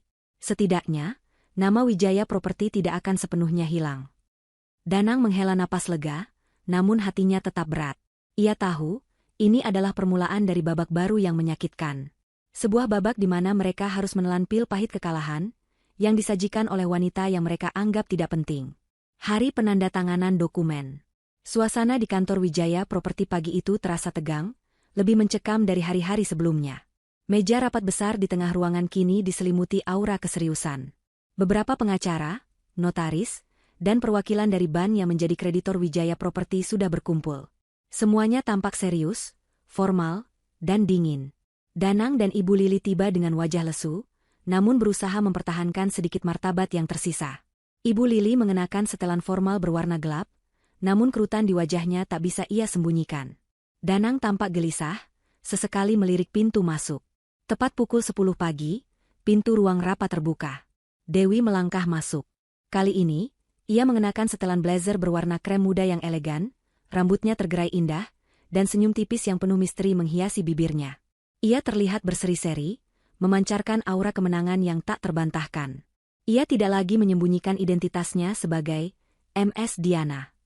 Semua orang di ruangan itu tahu bahwa ia adalah Dewi, si mantan calon pengantin yang membatalkan pernikahannya sendiri. Kedua pengawal pribadinya kembali mengiringi langkahnya, berdiri tegak di belakangnya, menambah kesan kekuatan yang luar biasa. "Selamat pagi, semuanya," sapa Dewi dengan suara jernih dan percaya diri. Ia memandang Danang dan Ibu Lili, memberikan senyum yang tak bisa diartikan. Senyum itu, bagi Ibu Lili, terasa seperti belati yang menusuk jantungnya. Dewi duduk di hadapan mereka, di kursi yang sama tempat ia duduk saat memberikan ultimatum 24 jam. Di mejanya, setumpuk dokumen setebal kamus tergeletak, menandakan keseriusan transaksi ini. Ini adalah dokumen akuisisi. Dokumen yang akan mengalihkan kendali Wijaya Property ke tangan Aeternum Capital, yang kini, sejatinya, adalah miliknya. "Mari kita mulai," kata pengacara Dewi, seorang pria parubaya yang tampak sangat efisien. Dokumen-dokumen mulai diserahkan. Satu persatu, poin-poin kesepakatan dibacakan. Danang dan Ibu Lili harus mengakui bahwa semua poin itu sangat merugikan mereka. Mereka akan mendapatkan suntikan dana yang cukup untuk melunasi utang, namun dengan imbalan hilangnya hampir seluruh kendali atas perusahaan. Mereka akan tetap menjadi direksi, namun tanpa kekuatan pengambilan keputusan. Mereka akan menjadi direksi tanpa direksi. Danang membaca setiap halaman dengan mata nanar. Ia tahu ia tak punya pilihan. Ibu Lili menatap kosong ke depan, hatinya hancur. Ini adalah puncak kehinaan bagi mereka, keluarga terpandang yang kini harus tunduk di bawah kaki wanita yang dulu mereka anggap tidak penting. "Silakan tanda tangan di sini, Tuan Danang," kata notaris, menunjuk sebuah kolom di lembar pertama dokumen akuisisi. Dengan tangan gemetar, Danang meraih pena. Ia melirik Dewi, yang menatapnya dengan tenang. Tidak ada kemarahan, tidak ada kebencian yang tampak di wajah Dewi. Hanya ada kepuasan yang dingin dan terkendali. Danang menandatangani. Satu persatu, ia menandatangani setiap halaman, setiap kolom, setiap lembar yang merenggut kekuasaan dan martabat keluarganya. Setiap goresan pena adalah palu godam yang menghancurkan fondasi kerajaan Wijaya Property. Kemudian giliran Ibu Lili. Dengan wajah tegang dan bibir gemetar, ia pun membubuhkan tanda tangannya. Setiap goresan seolah mengukir kekalahan di jiwanya. Perwakilan bank, para pengacara, dan notaris juga ikut menandatangani sebagai saksi. Akhirnya, dokumen terakhir selesai ditandatangani. Transaksi akuisisi selesai. Wijaya Property kini secara resmi berada di bawah kendali Aeternum Capital, alias Dewi. "Terima kasih atas kerjasama Anda, Tuan Danang, Nyonya Lili," ucap pengacara Dewi dengan nada formal. Dengan ini, Wijaya Property secara resmi berada di bawah manajemen Aeternum Capital. Ibu Lili menunduk, tak mampu menatap wajah Dewi. Ia merasakan air mata menggenang di matanya, air mata kekalahan dan penyesalan. Namun, Dewi belum selesai. Ia mengambil salinan dokumen yang telah ditandatangani, memegangnya di tangannya. Ia berdiri, menatap lurus ke arah Danang dan Ibu Lili. Setelah kepergian Dewi dari ruang rapat Wijaya Property, keheningan yang tersisa di ruangan itu terasa bagai ledakan yang lebih dahsyat daripada semua teriakan dan amarah yang pernah ada. Danang dan Ibu Lili masih terpaku di tempatnya, seperti patung yang baru saja disambar petir. Wajah mereka pucat pasi, mata kosong, dan seluruh tubuh mereka terasa lemas tak berdaya. Kata-kata Dewi, "Wijaya Property sekarang milik saya." Milik Dewi. Anak penjahit gaun yang dulu Anda hina, terus terngiang, bagaikan gema yang mengolok-olok. Penyesalan, amarah, rasa malu yang tak terkira. Semua bercampur aduk, menciptakan badai di dalam jiwa mereka. Mereka telah kalah. Kalah telak oleh wanita yang dulu mereka anggap tak lebih dari debu di kaki mereka. Dan kekalahan ini terasa jauh lebih pahit daripada teh yang tumpah di hari pernikahan itu. Hari-hari berikutnya adalah neraka bagi Danang dan Ibu Lili. Mereka memang masih menjadi direksi, namun hanya sebatas nama. Setiap keputusan besar, setiap langkah bisnis, kini harus disetujui oleh tim manajemen baru yang ditunjuk langsung oleh Dewi. Mereka duduk di ruang rapat, menyaksikan bagaimana perusahaan yang telah dibangun turun-temurun oleh keluarga mereka, kini diatur oleh orang lain. Dewi tidak pernah menunjukkan wajahnya di kantor. Ia hanya mengirimkan perintah melalui manajer-manajer kepercayaannya yang profesional dan tanpa ampun. Aset-aset keluarga Wijaya mulai dilikuidasi. Mobil-mobil mewah mereka dijual. Perhiasan berharga Ibu Lili dilelang. Apartemen mewah yang dulu dibeli Danang untuk dirinya sendiri dan wanita simpanannya, juga telah dijual dan kini sepenuhnya berada di bawah kendali Dewi. Gaya hidup mewah mereka yang dulu menjadi simbol kesombongan, kini lenyap tak bersisa. Mereka harus pindah dari rumah besar mereka ke sebuah apartemen sederhana di pinggir kota. Dari langit ketujuh, mereka dihempaskan ke bumi. Ibu Lili, yang dulu selalu tampil anggun dan penuh percaya diri di acara-acara sosialita, kini menjadi wanita parubaya yang terlihat lesu dan putus asa. Rambutnya memutih lebih cepat, kerutan di wajahnya semakin dalam. Ia tak lagi menerima undangan pesta, karena semua orang tahu bahwa keluarga Wijaya sudah jatuh. Mereka yang dulu memujanya, kini menjauh. Bahkan teman-teman arisan lamanya pun enggan mengangkat teleponnya. Ia merasakan bagaimana rasanya dipermalukan, diremehkan, dan ditinggalkan, persis seperti apa yang ia lakukan pada Ibu Rini dulu. Danang juga tidak jauh berbeda. Ia kehilangan semangat. Pekerjaannya di perusahaan kini terasa kosong, tanpa makna. Ia sering minum-minum di bar murah, berusaha melupakan kenyataan pahit yang terus menghantuinya. Mantan kekasihnya, si model glamor yang suka foya-foya, meninggalkannya begitu saja setelah kekayaannya lenyap. Danang merasa sendirian, hancur, dan penuh penyesalan. Ia tahu, semua ini adalah akibat dari kebodohan dan keangkuhannya, serta sikap pengecutnya yang membiarkan ibunya mempermalukan Dewi dan Ibu Rini. Mereka berdua mencoba bertahan, hidup dari uang pensiun kecil yang tersisa dan sisa-sisa harta yang tidak terjual. Namun, hidup yang dulunya penuh kemewahan, kini menjadi perjuangan keras. Mereka harus belajar memasak sendiri, membersihkan rumah sendiri, dan menghadapi kenyataan bahwa mereka bukan lagi siapa-siapa. Ego dan kesombongan mereka telah menghancurkan mereka. Suatu pagi, ketika Ibu Lili mencoba menyiapkan sarapan dengan bahan-bahan seadanya di dapur apartemen barunya, ia teringat wajah Ibu Rini di hari pernikahan itu. Kebaya yang basah oleh air teh, mata yang berkaca-kaca, dan bahu yang bergetar.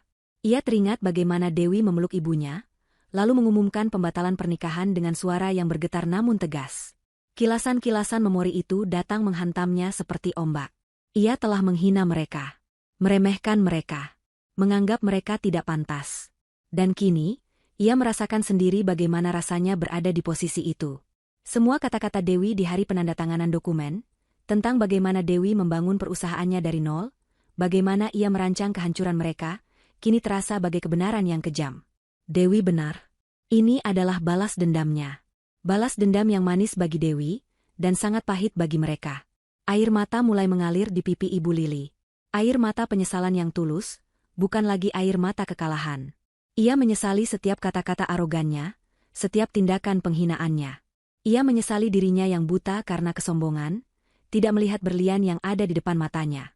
Dewi adalah berlian, dan ia telah membuangnya. Danang, panggil Ibu Lili, suaranya serak. Kita harus menemui Dewi. Danang, yang sedang duduk lesu di sofa, menatap ibunya dengan tatapan bingung. Untuk apa, Bu? Dia sudah mengambil semuanya. Dia sudah menang. Bukan untuk memohon harta kita kembali, kata Ibu Lili, matanya memancarkan tekad yang baru. Tapi untuk meminta maaf. Dengan tulus. Aku harus meminta maaf pada Dewi dan ibunya. Ini semua salahku. Danang terdiam. Ia melihat ada sesuatu yang berbeda dalam diri ibunya. Bukan lagi Ibu Lili yang angkuh dan sombong. Ini adalah wanita yang hancur, namun juga wanita yang akhirnya menyadari kesalahannya. Ia tahu, permintaan maaf mungkin tidak akan mengubah apapun, tapi setidaknya, itu akan membebaskan hati mereka dari beban penyesalan. Mereka pun mencari tahu alamat, Dewi S. Blissful Brewers, yang baru. Gerai teh di mal itu kini sangat terkenal, dan mereka dengan mudah menemukan lokasinya. Pada suatu sore yang tenang, di mana gerai teh Dewi tidak terlalu ramai, Danang dan Ibu Lili melangkah masuk. Mereka mengenakan pakaian sederhana, jauh dari kemewahan yang dulu. Wajah mereka lesu, namun ada secercah harapan dan ketakutan yang campur aduk di mata mereka. Aroma teh melati dan herbal yang wangi memenuhi gerai itu, menciptakan suasana tenang yang kontras dengan gejolak di hati mereka. Dewi, yang sedang sibuk berbicara dengan seorang pelanggan, mengangkat kepalanya. Matanya melebar sedikit ketika melihat dua sosok yang ia kenal. Ia melihat Danang, yang tampak kurus dan tidak terawat, dan Ibu Lili, yang terlihat sangat tua dan rapuh. Wajah Dewi tetap tenang, tanpa ekspresi. Ibu Rini, yang kebetulan sedang membantu di balik meja kasir, juga melihat mereka. Tubuhnya menegang, namun ia berusaha tetap tenang. Dewi mengisyaratkan ibunya untuk tetap di tempatnya. Danang dan Ibu Lili melangkah mendekat. Keduanya menunduk, seolah tidak berani menatap mata Dewi. Ini adalah adegan yang tak pernah mereka bayangkan. Mereka, keluarga Wijaya yang terpandang, kini harus berdiri di depan Dewi, mantan calon menantu yang pernah mereka rendahkan, sebagai pemohon. Dewi. Suara Ibu Lili bergetar. Ia mengangkat kepalanya perlahan, menatap Dewi dengan mata berkaca-kaca.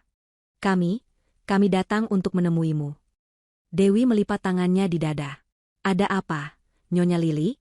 Bukankah semua urusan bisnis kita sudah selesai? Bukan masalah bisnis, Dewi, kata Ibu Lili, air mata mulai mengalir di pipinya. Kami datang untuk meminta maaf. Ia beralih menatap Ibu Rini yang berdiri di belakang Dewi. Terutama kepada Ibu Rini. Ibu Rini tersentak, tatapannya beralih antara Ibu Lili dan Dewi. Saya tahu tidak ada kata-kata yang bisa membatalkan apa yang telah saya lakukan. Lanjut Ibu Lili, suaranya pecah.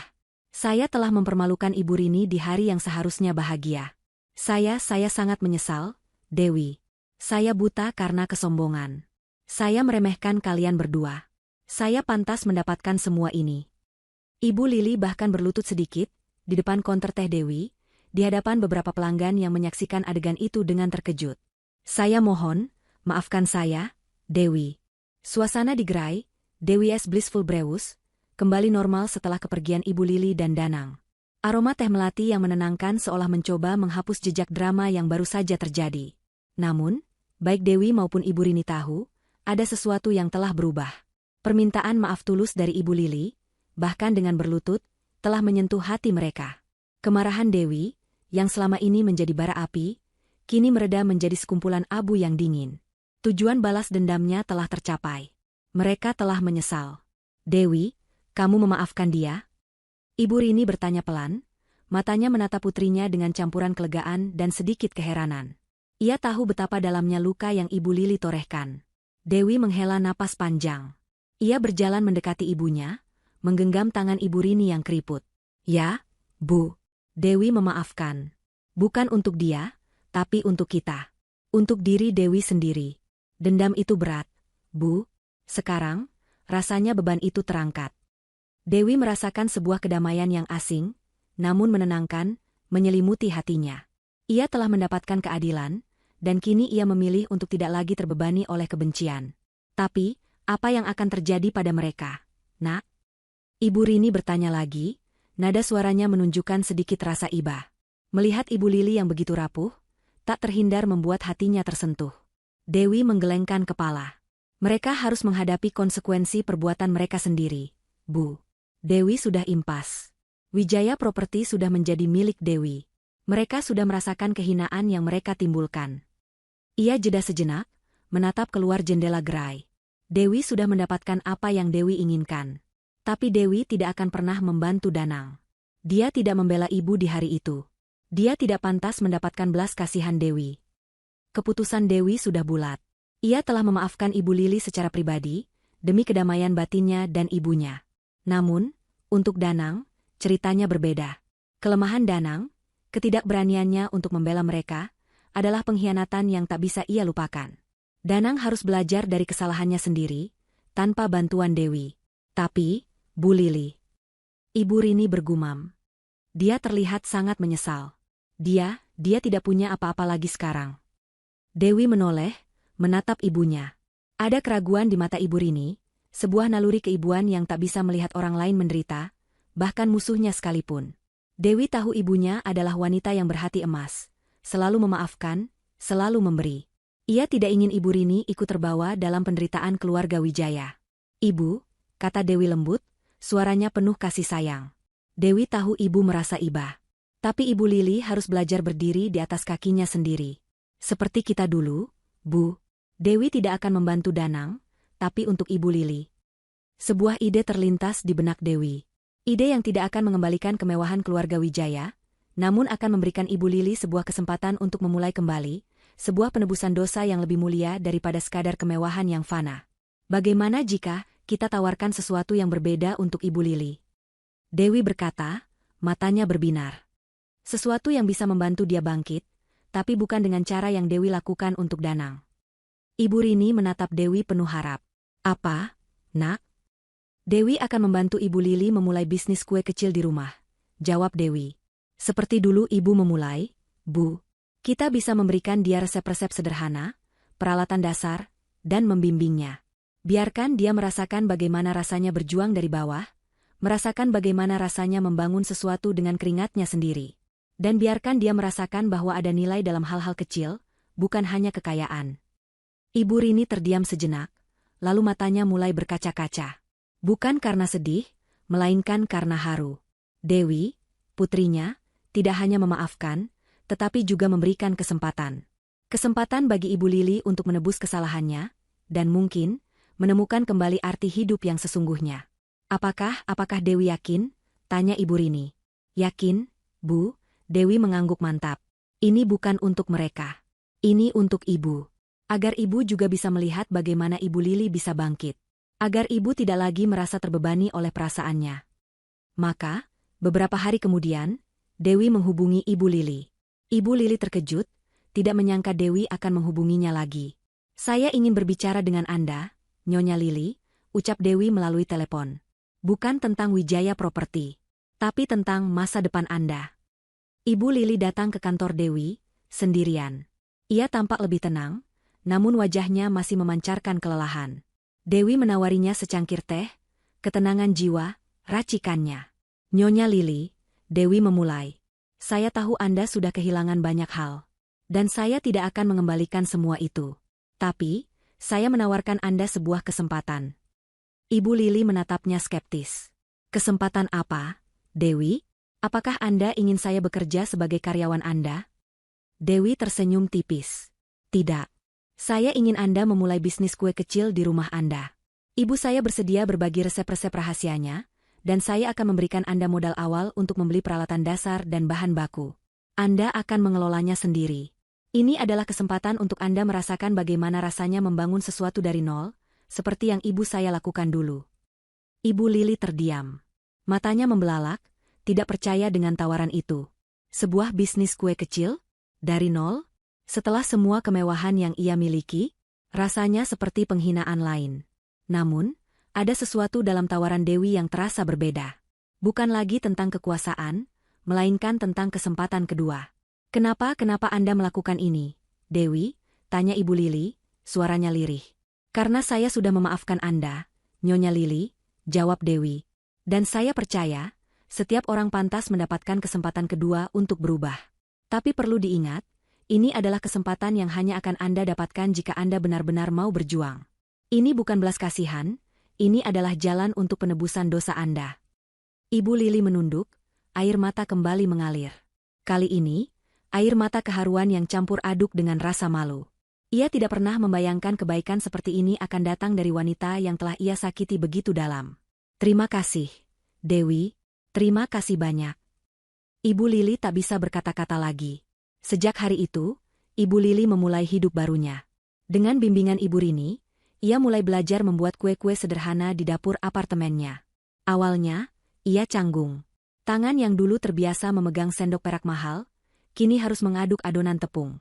Ia sering membuat kesalahan, adonan gosong, atau kue tidak mengembang sempurna. Namun, Ibu Rini dengan sabar membimbingnya, mengajarkan setiap teknik, setiap rahasia. Dewi sesekali datang berkunjung, melihat perkembangan Ibu Lili. Ia melihat bagaimana Ibu Lili, yang dulu selalu bergantung pada pelayan, kini berjuang sendiri. Ia melihat bagaimana tangan Ibu Lili yang dulu halus, kini sedikit kasar karena adonan. Ada perubahan nyata dalam diri Ibu Lili. Ia menjadi lebih rendah hati, lebih sabar, dan lebih menghargai setiap hal kecil. Ternyata tidak mudah ya, Dewi, kata Ibu Lili suatu kali, sambil menunjukkan kue bolu buatannya yang pertama kali berhasil mengembang sempurna. Ada kebanggaan di matanya, kebanggaan yang lebih tulus daripada saat ia memamerkan berlian. Dewi tersenyum. Tidak mudah, Nyonya Lili. Tapi ada kepuasan tersendiri saat kita berhasil menciptakan sesuatu dengan tangan kita sendiri. bisnis kue kecil Ibu Lili bernama Dapur Lili. Ia menjualnya kepada tetangga-tetangga apartemennya, atau menitipkannya di warung kopi terdekat. Deburan ombak di pantai, bisikan angin di antara dedaunan kelapa, dan aroma garam laut yang segar, itulah suara dan sensasi yang mengiringi Dewi di awal babak baru hidupnya. Setelah semua badai berlalu, setelah bara dendam meredup menjadi abu, Dewi memutuskan untuk mengambil jeda sejenak.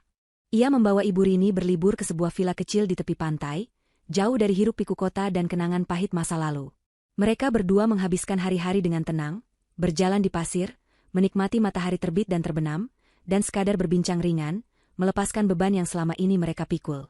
Selama liburan itu, Dewi merasakan sebuah kedamaian yang tak pernah ia rasakan sebelumnya. Ia tidak lagi dihantui oleh bayangan Ibu Lili yang angkuh atau Danang yang pengecut. Ia tidak lagi terbebani oleh keinginan untuk membalas. Hati yang dulu dipenuhi amarah, kini terasa lapang, diisi oleh rasa syukur dan kebebasan. Ibu Rini pun demikian. Wajahnya terlihat jauh lebih cerah, tawa renyahnya kini sering terdengar, dan ia bahkan mulai bersemangat merencanakan menu kue baru untuk Dapur Lili. Bisnis kecil Ibu Lili yang kini mulai menunjukkan perkembangan positif berkat bimbingan Ibu Rini. Setelah seminggu penuh relaksasi, Dewi dan Ibu Rini kembali ke kota dengan semangat baru.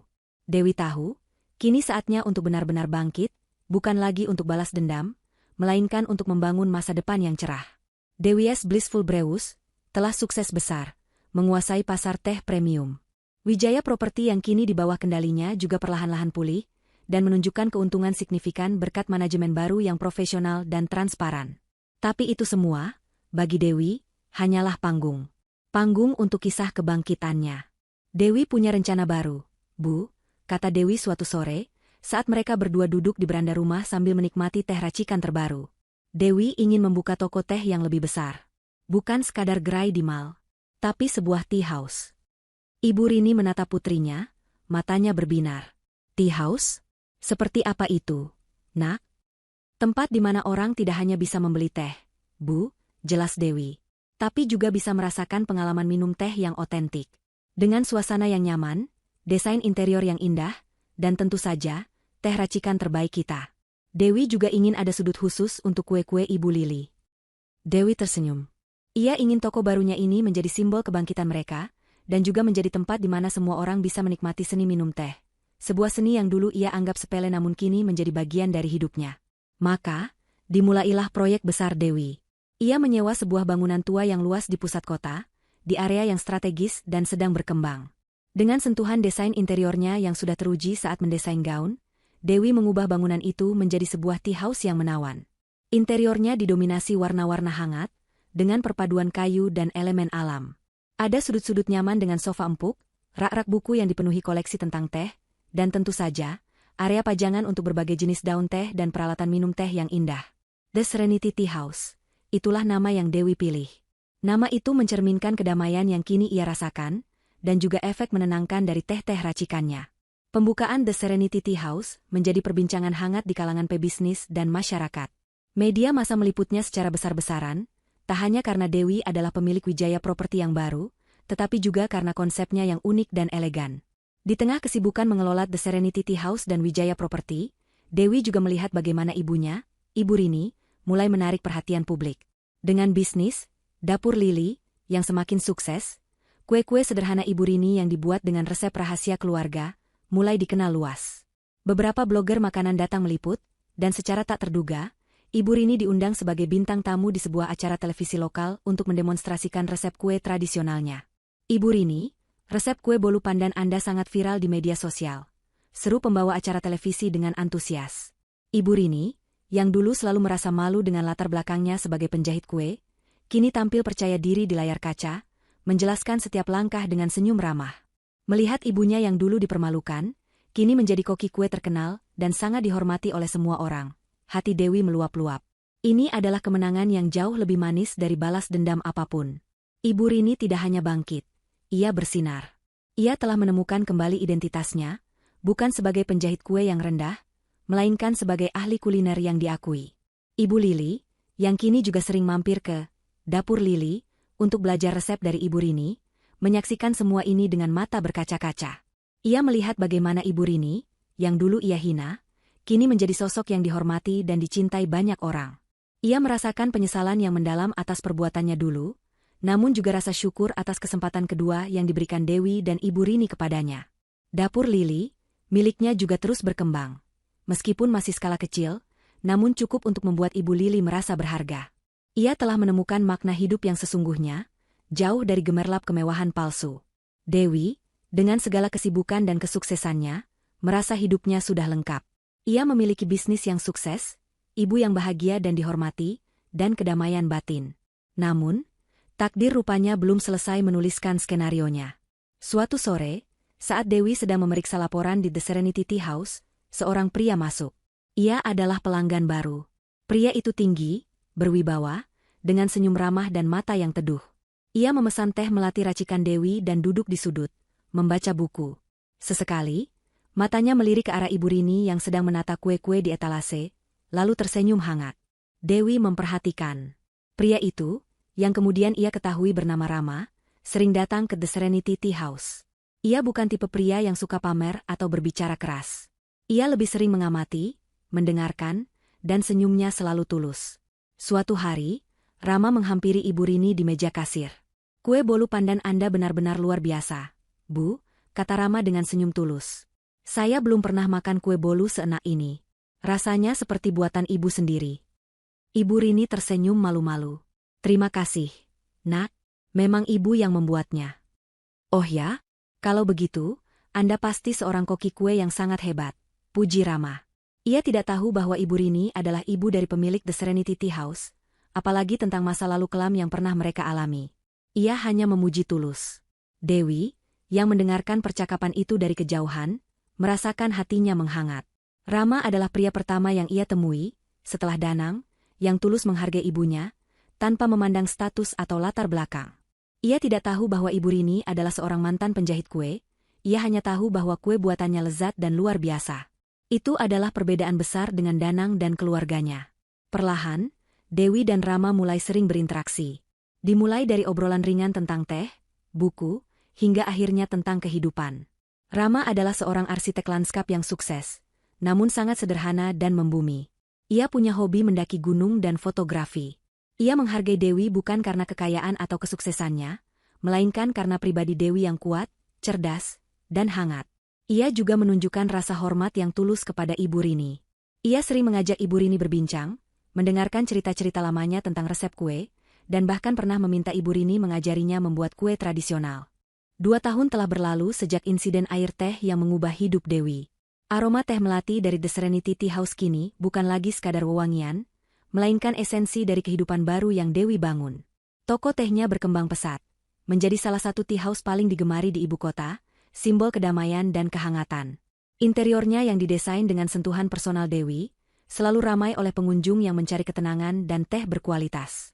Di salah satu sudut The Serenity Tea House, Dewi duduk di sofa empuk favoritnya, menikmati secangkir teh, ketenangan jiwa, racikannya. Di sampingnya, Rama tersenyum hangat sambil membaca buku. Jemari mereka saling bertaut erat, sebuah ikatan yang tulus dan penuh kasih sayang. Rama, si arsitek lanskap yang membumi, telah menjadi pilar kekuatan bagi Dewi, melengkapi setiap kekosongan yang dulu ia rasakan. Ia menghargai Dewi apa adanya, tanpa memandang status atau masa lalu, dan yang terpenting, ia tulus mencintai dan menghormati Ibu Rini. Kebahagiaan Dewi kini terasa lengkap. Bukan lagi kebahagiaan yang didasari oleh materi atau balas dendam, melainkan kebahagiaan sejati yang lahir dari kedamaian batin, keluarga yang utuh, dan cinta yang tulus. Ia telah melangkah jauh dari wanita yang hancur di hari pernikahannya. Ia telah menjadi Dewi yang lebih kuat, lebih bijaksana, dan jauh lebih bahagia. "Toko kita semakin ramai saja ya, sayang," bisik Rama, menyadarkan Dewi dari lamunannya. Dewi tersenyum, mengangguk. "Ya, berkat semua kerja keras kita, dan tentu saja, resep kue ibu." Ibu Rini meja kue di The Serenity Tea House selalu menjadi pusat perhatian.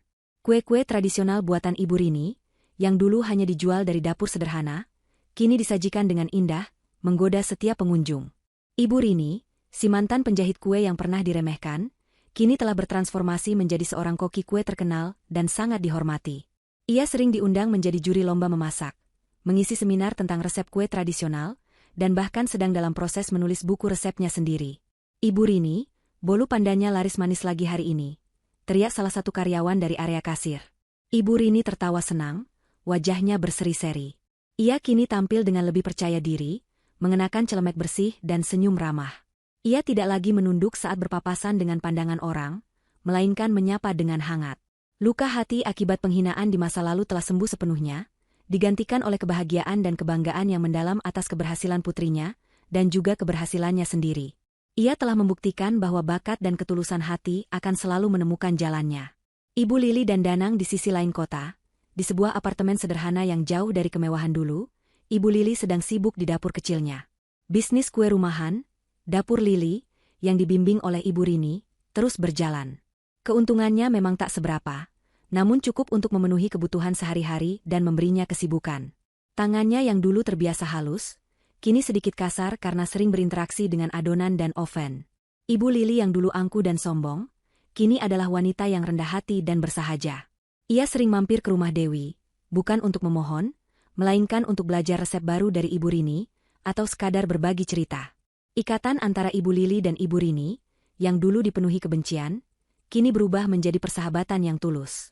Mereka sering tertawa bersama di dapur, mengenang masa lalu dengan senyum kecut namun penuh penerimaan. Kue nastar Ibu Lili juga semakin enak. Bu, puji Ibu Rini suatu sore, saat Ibu Lili mengantarkan pesanan kue ke The Serenity Tea House.